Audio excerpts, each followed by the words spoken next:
What's up, fight fan? Thank you once again for coming through. Much appreciated. Remember, hit that subscribe button if you are new to the channel. If you're not, and you've come back again and again and again and again and again, thank you so much for coming through for another video. All right, let's get straight into it. Linares Campbell, 23rd of September. Is it Las Vegas? I think it could be Las Vegas. You know, when this fight was initially announced, I remember it. Initially announced by Eddie Hearn, it was almost, I think everyone's reaction was, you're just almost sending Luke Campbell to a wolf here. Like, what?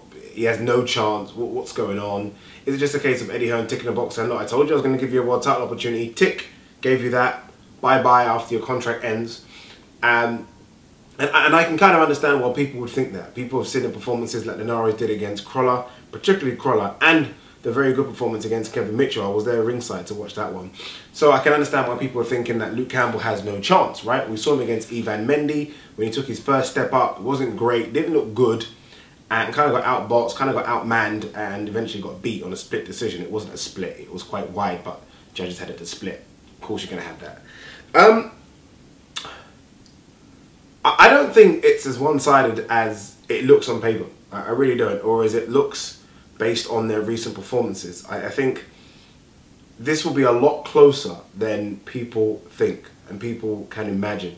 In fact, as the title said, not that I can smell an upset, but I definitely wouldn't be, oh my God, if there was an upset. I wouldn't be too shocked. Linares is a good boxer. He's good. There's no doubt about it. He's very good, in fact. But I don't want people to get overly excited about what he done to Anthony Crawler. Anthony Crawler, people, is a good boxer. That's it. Anthony Crawler is not a killer.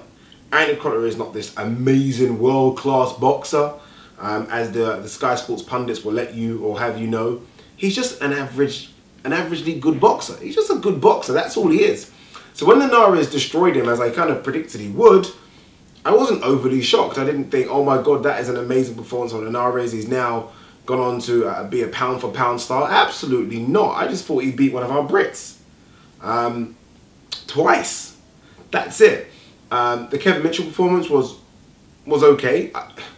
I remember watching that fight live, and it was a very difficult fight to watch because they were both throwing bombs at each other. But I remember when Kevin Mitchell put Linares down, I think people sometimes forget that. I remember thinking, if Kevin Mitchell just had a bit more about him, rather than just be the tough guy, if he had a bit more about him in terms of being able to throw his punches and move a bit better than he was, they would have got Linares out of there. Kevin Mitchell was that close to getting Linares out of there. And again, Kevin Mitchell isn't this world-class fighter. He's a very, very good fighter, I think Kevin Mitchell is. Very tough, very, very hard. But he's not a very, very good fighter, is he? Let's be honest.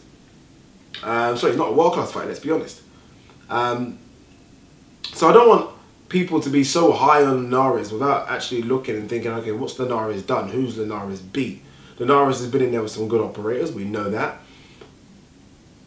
He's a good 135 pounder. I think he possibly could be the best 135 pounder in the world right now. I don't think that division is that stacked. I think if Mikey Garcia comes down from the 140, Mikey Garcia beats him and could beat him quite comfortably as well. He has been knocked out a few times in his defeat, so he's lost 3 times to Linares, and every time he's lost, he has been knocked out. And again, those weren't to killers. I mean, when you look at the knockout record, he got knocked out by Thompson. Thompson's okay. Salgado knocked him out. Again, not a fantastic opponent, and DeMarco beat him. And that was a DeMarco for me that, look, DeMarco is probably, look, I think DeMarco is probably the biggest name on that resume, and for me, that was a DeMarco that wasn't the same after the Valero defeat. Remember, that's DeMarco that went to lose to Adrian Bruno as well, and then had a couple more losses as well going up. Came out of retirement. So this isn't a killer DeMarco that beat him either. So he's been knocked out by those 3 people. And I think there's an opportunity for Luke Campbell to knock him out again, and I really do mean that. Luke Campbell is a very, very good boxer. And one thing is about Luke Campbell as well, Luke Campbell is massive for the weight as well. When Luke Campbell first turned over as a pro, I thought, and I remember me and Ryan talking about this, is a guy that we thought could not only go from 135 to 140, but 140 to 147 and potentially even 154. He's that big. when you watch the fight that he had against Tommy Coyle, Tommy Coyle's 135 pounds. That's the size of these guys. Look at the size difference. Luke Campbell dwarfs him. He's a very, very big guy. What do I take from the Ivan Mendy performance? I just take it as a guy that was pushed too quick. He was pushed too quick. I remember he beat Tommy Cole and he convincingly beat Tommy Cole. Then he fought a guy whose name skips me. I think it's like Brazil or Bruce or something. Anyway, again, he beat him. And then he was given Ivan Mendy. He wasn't ready for a world-schooled Ivan Mendy. This is the Ivan Mendy that's fought at light welterweight. This is the Ivan Mendy that's fought the likes of Victor Postal. Been in there with really good pros like that. He wasn't ready for him. Has he come back well after that defeat? I think so. I don't think that defeat will give him too many scars. It doesn't remind me, for example, when Amir Khan got beat by Bradus Prescott, right? And immediately everyone was like, Amir Khan is chinny, can't take a punch. I don't think anyone looks at Luke Campbell with any of those negativities. I don't think anyone says he can't box anymore. I don't think anyone says he can't take a punch. I don't think anyone says he's not skilled. I think it's just a case of he was inexperienced for Mendy, and it showed on the night.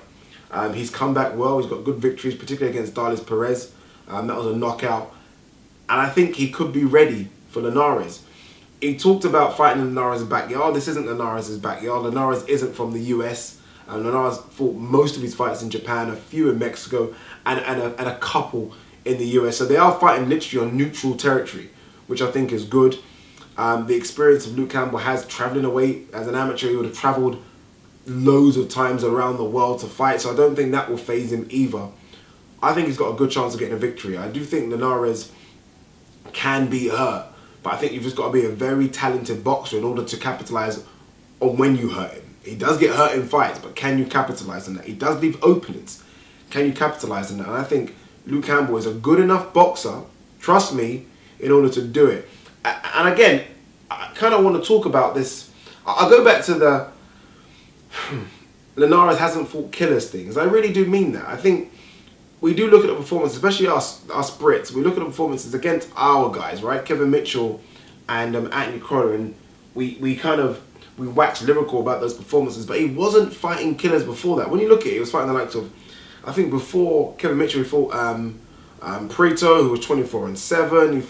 He fought Terry, who was 26-11. He wasn't fighting killers. So I think this Linares high we have is purely because of the way he destroyed Crolla. Crolla is not a world elite fighter. He really isn't. Am I saying Luke Campbell is? Absolutely not. But I think Luke Campbell, I think Luke Campbell has more in his locker and more in his arsenal than Crolla. Crolla has almost got that high guard, come forward style, and I think a good boxer just picks that off. I think Luke Campbell has a bit more about him than Crolla, and I expect to see him show that on the 23rd. What do you guys think? Has Luke Campbell got any chance whatsoever? I believe he does. What do you guys think? Let me know. Leave your comments below. Peace.